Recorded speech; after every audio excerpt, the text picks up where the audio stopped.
හරි ළමයි. හරි. ඔයාලට ඇහෙනව නේද?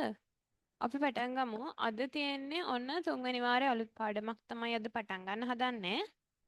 ඒ තමයි න්‍යාස. ඇහෙනවා නම් chat එකට පොඩ්ඩක් මට message එකක් දාන්න කොහොමද කියලා. sounds වල මුකුත් ප්‍රශ්නයක් නෑ නේද?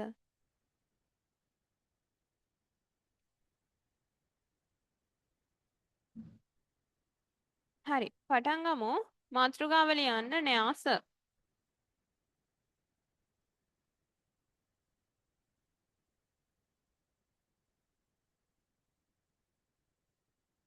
හරිද? මෙන්න මෙහෙමයි දැන් න්‍යාස වල වැඩේ වෙන්නේ. න්‍යාස කියන්නේ ළමයි ඔයාලා මීට කලින් ඉගෙනගෙන නැහැ මේ පාඩම. අලුතෙන්ම ඉගෙන ගන්න අලුත් පාඩමක් තමයි න්‍යාස. එතකොට ඔන්න මුලින්ම මම මේ කියන දේවල් ටික හොඳට අහන් ඉන්න. එතකොට ඔයාලට මේක ඉබේටම පුළුවන් වෙනවා. මෙහෙමයි වැඩේ වෙන්නේ. ළමයි න්‍යාසයක් කියලා කියන්නේ අපිට ඕනම ඉලක්කම් ටිකක්. හරි. කැමති ඕනම ඉලක්කම් ටිකක් මේකට ඍණ කට්ටිය ගන්න පුළුවන්, බිඳුව ගන්න පුළුවන්, ඕනනම් භාග සංඛ්‍යා ගන්න පුළුවන්, ඊළඟට දශම උනත් ගන්න පුළුවන්. කොහොම හරි ඉලක්කම් ටිකක් නැත්නම් සංඛ්‍යා ටිකක් ඔච්චර ලොකු සංඛ්‍යා වුණත් ගන්න පුළුවන් ඈ. හැම ප්‍රශ්නයක් නෑ න්‍යාසවල.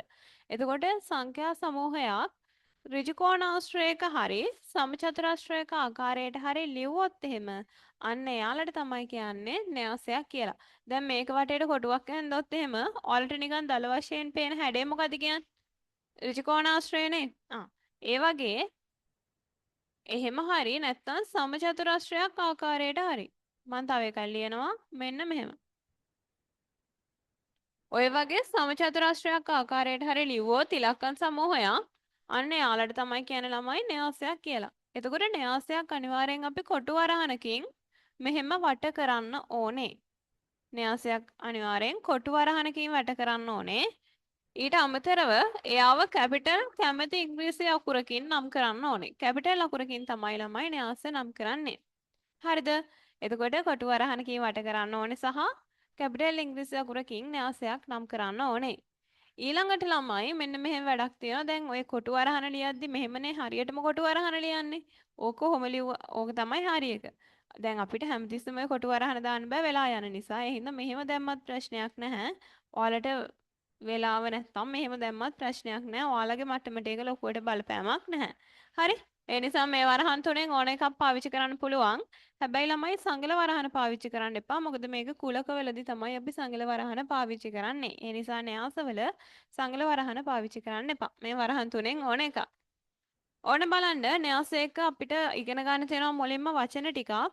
ඒ වචන ටික ඉගෙන ගත්තට පස්සේ තමයි ඊතුරු ගණන් වලට යන්න තියෙන්නේ.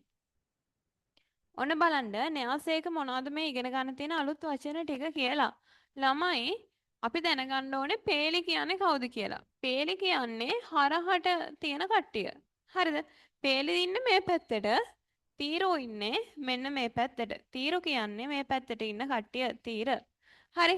ඊට අමතරව ගණය දැනගන්න ඕනේ න්‍යාසයක. න්‍යාසයක ගණය කියලා කියන්නේ ඒකටම සමාන වචනයක් තමයි තරම. න්‍යාසයක ගණයටම සමාන වචනයක් තමයි තරම කියන්නේ. ඒ අනුව පේලි ගණන තීර ගානෙන් ගුණ කරාම තමයි ළමයි න්‍යාසයක ගණය ලැබෙන්නේ. මොකද පේලි ගණන තීර ගානෙන් ගුණ කරාම තමයි න්‍යාසයක ගණය ලැබෙන්නේ. එතකොට බලමු මෙන්න මේ පළවෙනි න්‍යාසයට අනුව මේකේ ළමයි පේලි කීයද? පේලි කියන්නේ හරහට. පේලි බලන්න මෙහෙම. ඔන්න මෙතෙන් 1යි 2යි. පේලි 2යි. මෙතෙන් දාන්නම් මං. ඊළඟට තීර 1 2 3. තීර 3යි. ඒ අනුව ගණය ලියනකොට මුලින් 2 ඊට පස්සේ 3. ළමයි පේලි ගුණ කිරීම තීර දෙන්න මාරු කරන්නේ නැහැ. මාරු කරොත් වැරදෙනවා. ඒ නිසා අනිත් එක තමයි මේක කවදාවත් සුළු කරලා 6යි කියලා එහෙම දාන්නේ නැහැ න්‍යාසවල ගණය ලියද්දි. න්‍යාසයක ගණය තවදුරටත් සුළු වෙන්නේ නැහැ. අන්තිම උත්තරේ එතකොට මේකම තමයි.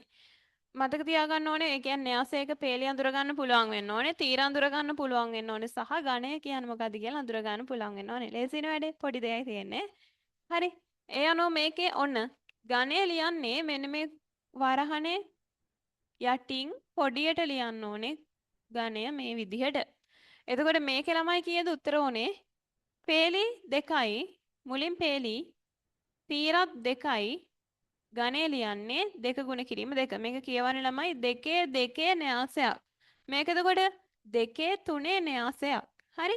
ඒ විදිහට තමයි න්‍යාසවල ඒ ටික කියවන්නේ. හරි නේද වැඩේ? එතකොට මුලින්ම ලියමු ටික මේ ටික ලියලා ඉමු ඊට පස්සේ ගමු ඉතුරු ටිකට. ඔන්න මාතෘකාව න්‍යාස ඒ යටතේ පළවෙනි තරුව. මේ ටික ලියන්න පා මං කියන එක ලියන්න පළවෙනි තරුව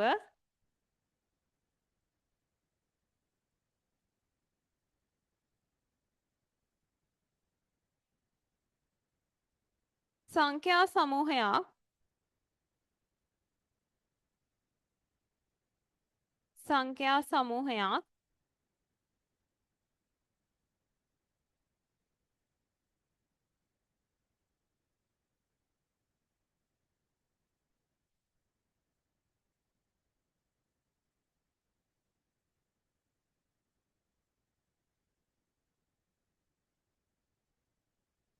ප්‍රභාෂ්වර වටහෙනව නේද?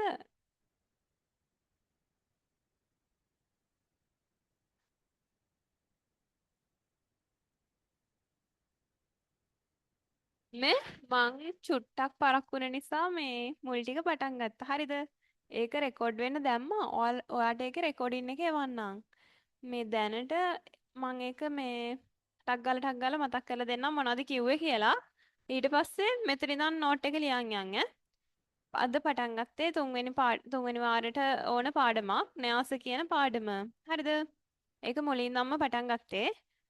රෙකෝඩින් එක චුට්ටක් අහන්න. එතකොට හොඳටම පැහැදිලි කරන්නම්. ඒකේ පැහැදිලි කරනවා. දැනට මේ අදහසක් නැහැ නැත්තම් පාඩම ගැන.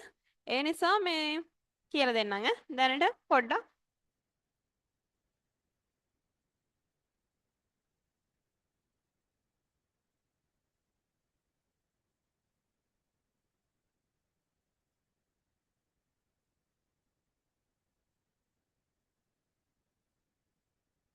ඔන්න මෙන්න මෙහෙමයි න්‍යාසයක් කියලා කියන්නේ. ඔන්න අහගන්න.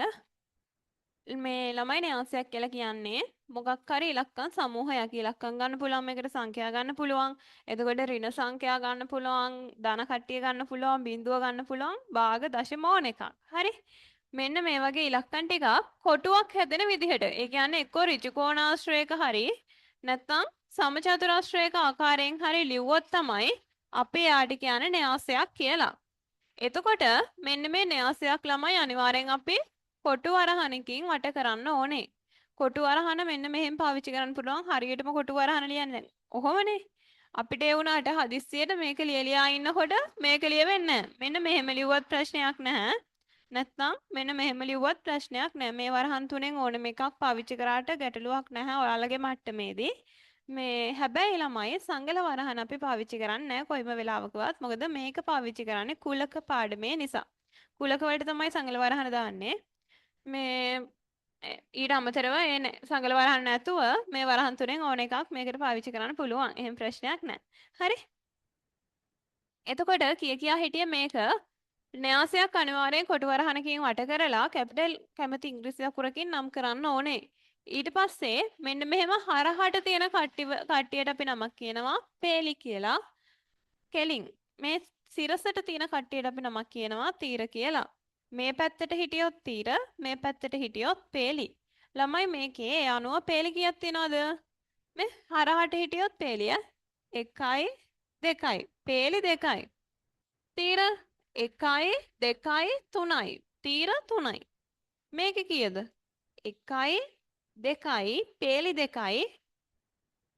මේකේ 1යි 2යි තීරත් 2යි. හරි. ඊළඟට ඊට අමතරව ගණය කියලා වචනයක් අපිට හම්බෙනවා. ගණයටම සමාන වචනයක් තමයි තරම කියන්නේ. එතකොට ඒක ගන්නේ පේලි ගාන තීර ගානෙන් ගුණ කරලා. අනිවාර්යෙන් පළවෙනියට ලියන්න ඕනේ පේලි ගණන. ඊළඟට තමයි තීර ගණන ලියන්න ඕනේ. දෙන මාරු කරන්න බෑ. හරි. මුලින් පේලි ඊට පස්සේ තීර. ඒ අනුව මම මේකට ගණය ලියලා පෙන්නන්නම්. මේකේ ළමයි පේලියාවේ 2යිනේ. තීරාවේ 3යි. මේ පේලි 2යි තීර 3යි. කවදාවත් න්‍යාස පාඩමේදී දෙවරක් 3-6යි කියලා මේක තවදුරටත් සුළු කරලා ලියන්න අපිට බෑ. න්‍යාසවල ගණය ලියනකොට මේ මෙහෙමම තමයි අන්තිම උත්තරේ තියන්න ඕනේ. ඒක තවදුරටත් සුළු වෙන්නේ නැහැ. සාමාන්‍යයෙන් අපි ගණයේ න්‍යාසයක පෙන්වන්නේ න්‍යාසය අර අන්තිම වරහනේ යට පොඩියට මෙහෙම ලියලා පෙන්වන්න ඕනේ. පේලි ගාන ගුණ කිරීම තීර ගාන. මේකෙත් මේ පේලි දෙකයි තීර දෙකයි දෙන්න ගුණ කරලා පොඩියට ලියලා පෙන්වන්න ඕනේ. ඒක සුළු වෙන්නේ නැහැ. හරි. ඒ කියන්නේ දෙවරක් දෙක හතරයි කියලා එහෙම ලියන්න බෑ න්‍යාසවල. ওই ටික තමයි කතා කරේ. දැන් නෝට් එක දාමු. මේ මුකුත් ඉඩ තියන්න ඕනේ නැහැ. මාතෘකාව න්‍යාස කියලා ලියලා ඒ යටතේ පළවෙනි තරුව. තේරුණාද? මේ රෙකෝඩින් එක හරියට බලන්න. ඒකේ හොඳට පැහැදිලි කරනවා. චූටි වෙලාවක් තියෙන රෙකෝඩින් එක.